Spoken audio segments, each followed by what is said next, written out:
Assalamualaikum warahmatullahi wabarakatuh. Sahabat Dentalia, kita jumpa lagi. Kali ini saya akan membawakan suatu tema tentang penyakit diabetes mellitus dan hubungannya dengan penyakit gigi dan mulut. Penyakit gigi dan mulut adalah salah satu penyakit yang saling terintegrasi dengan kesehatan keseluruhan tubuh kita. Nah, ada beberapa penyakit sistemik yang bisa menyebabkan penyakit di rongga mulut atau manifestasinya di rongga mulut, dan begitu juga sebaliknya. Ada beberapa penyakit yang disebabkan karena suatu kesehatan gigi dan mulut kita yang kurang baik. Jadi, marilah kita membiasakan hidup sehat mulai dari rongga mulut untuk mencegah penyakit-penyakit sistemik lainnya. Beberapa penyakit sistemik yang berhubungan dengan gigi, salah satunya diabetes mellitus, hipertensi, jantung, ginjal, stroke, dan beberapa penyakit lainnya yang sering dikaitkan dengan penyakit gigi dan mulut. Ada beberapa suatu tindakan yang tidak boleh dilakukan pada kondisi-kondisi tertentu dengan kondisi sistemik yang kurang baik yang akan mempengaruhi rongga mulut. Salah satunya diabetes mellitus. Apa saja gejalanya yang bisa timbul pada rongga mulut? Salah satunya gigi, biasanya dia goyang dengan sendirinya tanpa ada penyakit penyerta lainnya. Jadi giginya sehat, gusinya sehat awalnya, tiba-tiba dia goyang atau bahkan tanggal sendiri, nomor 1. Kemudian nomor 2, pada penyakit diabetes ini juga perlu diperhatikan pada saat akan melakukan tindakan pencabutan. Pada saat pencabutan gigi harus diperhatikan gula darahnya harus terkontrol dulu. Kenapa? Karena pada saat gula darah yang tidak terkontrol, dia akan menyebabkan risiko yang berkepanjangan penyembuhannya, lukanya tidak cepat sembuh, atau bahkan ada infeksi sekunder yang masuk ke lubang bekas pencabutan. Jadi hal-hal seperti itu perlu diperhatikan.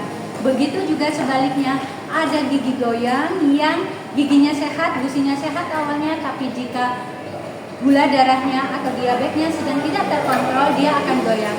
Tetapi pada saat diabetesnya dia terkontrol, gula darahnya terkontrol, gigi akan cekat kembali.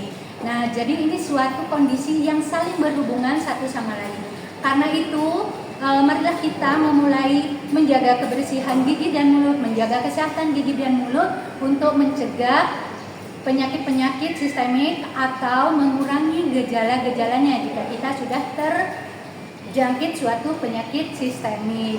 Nah, pada kasus diabetes mellitus ini yang juga diperhatikan adalah minum obatnya. Kadang-kadang ada yang bertanya, "Dok, kalau saya punya penyakit diabetes, apakah harus menunda minum obatnya kalau kita sedang sakit gigi?" Tidak, ya. Jadi silahkan konsultasikan dengan dokter Anda untuk minum obatnya, dan itu tidak saling merugikan, seperti itu, ya. Bagaimana cara mencegah atau mengatasi kesehatan gigi kita yang sudah terganggu? Untuk mencegahnya, kita biasakan sikat gigi minimal 2 kali sehari, pagi sesudah sarapan dan malam sebelum tidur. Kemudian kontrol rutin ke dokter gigi setiap minimal 6 bulan sekali. Pada penyakit diabetes disarankan untuk kontrol lebih pendek lagi, mungkin bisa 3 atau 4 bulan sekali untuk memeriksa kondisi jaringan periodontal pada penderita diabetes mellitus. Kenapa? Karena pada penyakit diabetes mellitus dia akan melemahkan jaringan periodontalnya, sehingga dibutuhkan waktu yang lebih pendek untuk kontrol ke dokter gigi. Pada pasien yang sudah terdiagnosa diabetes mellitus harus lebih meningkatkan oral hygiene-nya, meningkatkan kebersihan rongga mulutnya. Jangan lupa sikat gigi sebelum malam. Jika menggunakan gigi palsu, harus dilepas setiap malam. Jika gigi palsunya gigi palsu lepasan. Dan yang paling penting, kontrol rutin ke dokter gigi 6 bulan sekali. Jika ada gigi yang lubang, segera ditambal sebelum giginya keropos tinggal sisa akar. Jika gigi sudah terlanjur menjadi sisa akar, segera lakukan pencabutan pada saat gula darahnya terkontrol. Kenapa? Supaya bakteri yang ada di sisa akar tersebut tidak menyebar ke seluruh tubuh.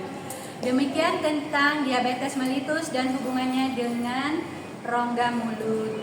Selain itu, pada penyakit diabetes mellitus dia juga menyebabkan bau mulut yang khas, bau mulut yang lebih menyengat. Jadi harus ditingkatkan oral hygiene-nya supaya tidak saling mengganggu.